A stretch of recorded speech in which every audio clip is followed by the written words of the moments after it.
Hey guys, Professor Bill, Comic Book University, and we've come full circle with Deadpool Back in Black, number 5 of 5.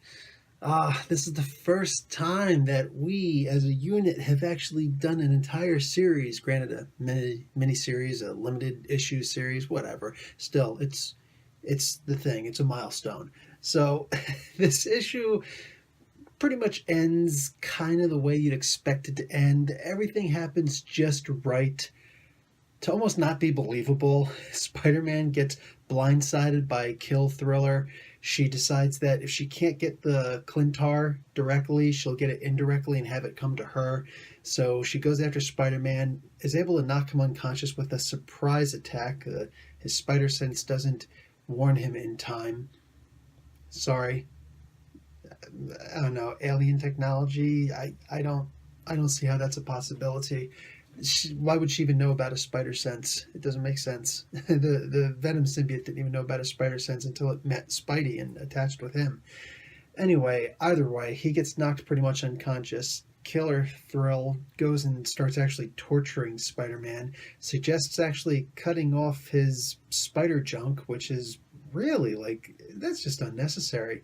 So he's unconscious for the entire time, just bleeding profusely. The Venom symbiote and Wade Wilson go to intercept, and they do like a Marvel team up in a sense. I'm surprised they didn't actually say anything about that, and they are able to stop her and Glug. So, Guz. So, yeah, it didn't work out for them. The Clintar, the Venom symbiote, is about to eat Spider-Man, and there's a really cool "I'm gonna eat your brains" comment or two in here, which is just spot on, absolutely perfect for, if you remember, around that Amazing Spider-Man number 300 time. That's the big thing that he used to always say. So here we have it that she gets beaten. She actually loses her left arm. Is her left arm? Yeah, it's her left arm. And she's bleeding everywhere. I don't see any bones, so I guess just her alien physiology. Whatever. So she leaves with Guz, and when they go back to report to who they were meeting with, it's actually the Collector. So the Collector, man, all of a sudden, this Elder of the Universe is in 2 issues at least. Just last week, I read that he was with the Unworthy Thor in issue number 2. He actually is the one who took all of the old Asgard just to be able to get the Ultimate Universe version of Mjolnir, the hammer of Thor. So, and he's beating up and torturing Thor, saying, "Teach me how to be able to pick up this hammer." Anyway, really good stuff. But the ending was kind of, Spider-Man was unconscious for all but 2 panels, maybe 3 panels.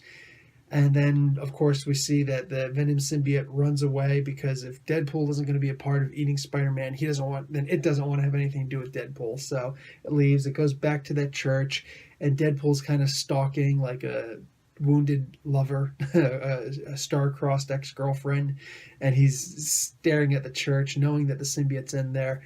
And then Eddie Brock comes walking up and figures, "Oh, I don't know what I'm going to do with my life." And then Wade kind of suggests, "Go in and worship God.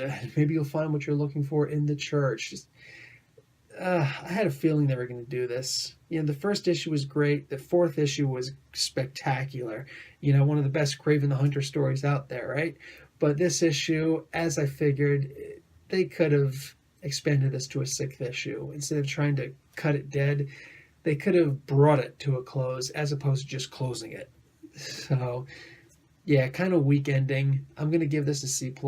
It was a fun read nonetheless. It's just there wasn't anything exciting in here. There wasn't anything spectacular Spider-Man in here. No, there was really nothing memorable in here, except the threat that they might wind up reconnecting Deadpool with the symbiote again. Depending on how the sales of this turned out, I'm sure. That's just, out of continuity.